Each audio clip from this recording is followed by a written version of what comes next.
This week, I found myself driving into rain and thunderstorms again, not just because it was convenient, but because I knew the conditions would produce the kind of images I could not get on a calm day. The sky was unsettled, the light inconsistent, and the entire scene felt like it could shift at any moment, and that is usually where my photographs begin to reveal themselves. There is a certain kind of energy in those moments. It is not calm, it is not quiet, and it is not predictable. It is nature at its dramatic, and I am always drawn to it. But what struck me today, somewhere between locations, was that the same qualities that make a photograph compelling are the same qualities that can quietly erode the way we live if we are not paying attention.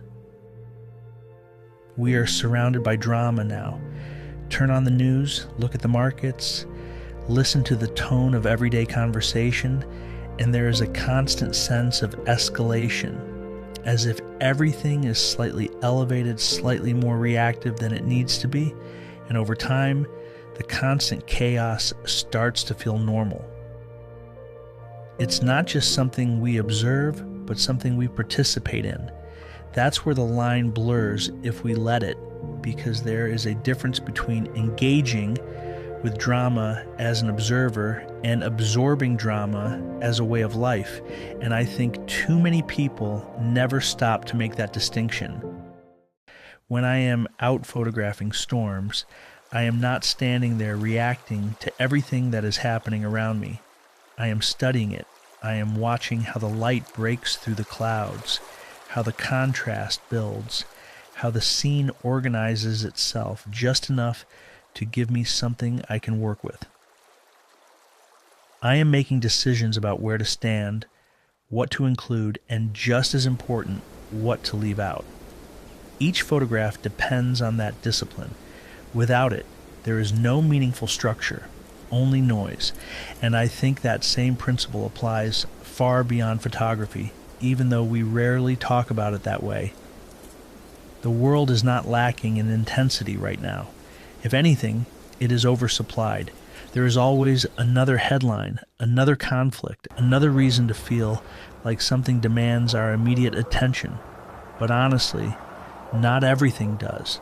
And that is the part we tend to forget, because when everything is presented at the same level of urgency, we lose the ability to distinguish between what matters and what simply exists.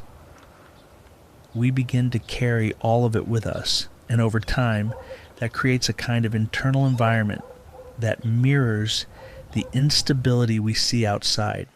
It is not that the world becomes more chaotic. It is that we stop filtering the chaos to better protect our mental health and our creativity.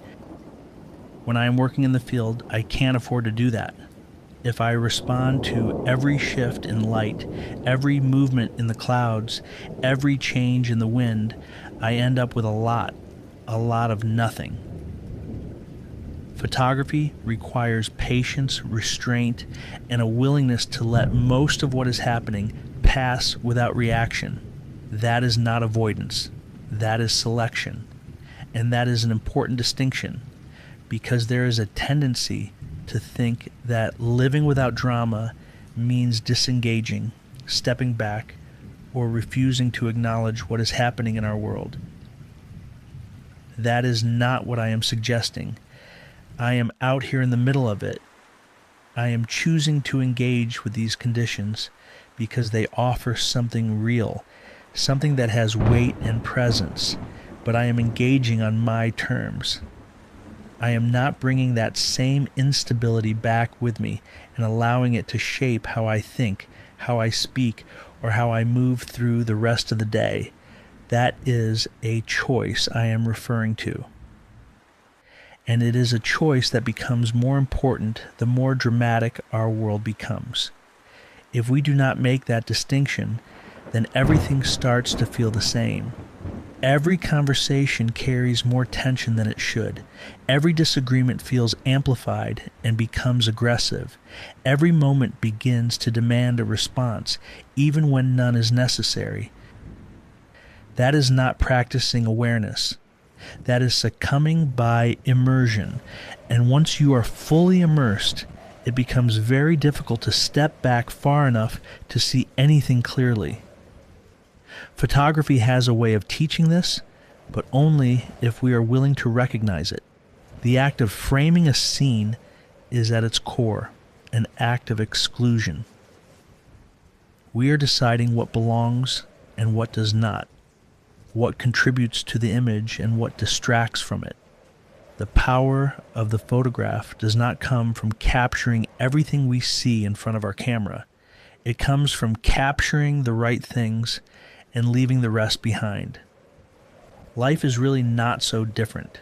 We are constantly being presented with too much information, more input, more reasons to react than we can reasonably, humanly process. If we try to take all of it in without informed selection, we do not become more informed, we become overwhelmed. And when that happens, our clarity disappears. What I realized on this day, standing under an unsettled sky, is that I am not drawn to drama in the way most people think of it. I am drawn to drama's edge, to the moment where it begins to organize itself into something that can be understood, shaped, and ultimately resolved in the frame of my art. That is very different from living inside the world's daily drama, because in the photograph, it has boundaries with a beginning, a middle, and an end. It exists within a structure that I define. Outside of that frame, drama does not follow these rules. It expands, it overlaps, and it pulls at everything around it if we allow it to. So, the question for me is not whether drama exists. It definitely does, and it always will. The question is where we allow it to live, and how we live next to it instead of in it. For me, it belongs in my photography. It belongs in the sky, in the landscape, in the moments where light and shadow collide and create something that holds my attention long enough to matter. But it does not belong in the way I carry myself through the rest of my life. That does not mean I am disconnected or unaware. It means I am selective. It means I understand that not every signal requires a response, and not every shift in the environment needs to become part of my internal state. That is not something that happens automatically. It requires intention, and it requires practice, just like anything else worth doing. And maybe that is the part we overlook. We assume that clarity should be the default, when in reality it is something we have to build and protect, especially in a world that is constantly trying to pull us in multiple directions and all at once. The storms will keep forming. The conditions will keep changing. The noise is not going away, but the frame is still ours to control. And if we are willing to take responsibility for that, if we are willing to decide moment by moment what we engage with and what we let pass, then it becomes possible to move through all of this without being consumed by it. By choosing, we create reserves in our focus, our energy, and our efforts for when we are most needed. That is not about removing drama from the world. It is about refusing to let it define us. And the next time you find yourself in the middle of something that feels unstable, something that seems to demand your attention simply because it is loud or urgent, it may be worth pausing long enough to ask a simple question. Are you observing what is happening, or are you becoming part of it? And if you are becoming part of the drama, is it by your choice, and is it worth letting into your frame? Think about it. I'm Ken Evans, a photographer from the Mid-Atlantic. Each week I pass along my photos and thoughts from my photographic journey. This is my 50-second video on YouTube and my 1-year anniversary on this platform. It's been a rewarding and gratifying experience. Most of all, I'm grateful to have met or interacted with so many of you. I'll be taking some time to focus on my other art, my color photography. I need to rebuild my websites and have travel plans to destinations like Maine, California, and places in between.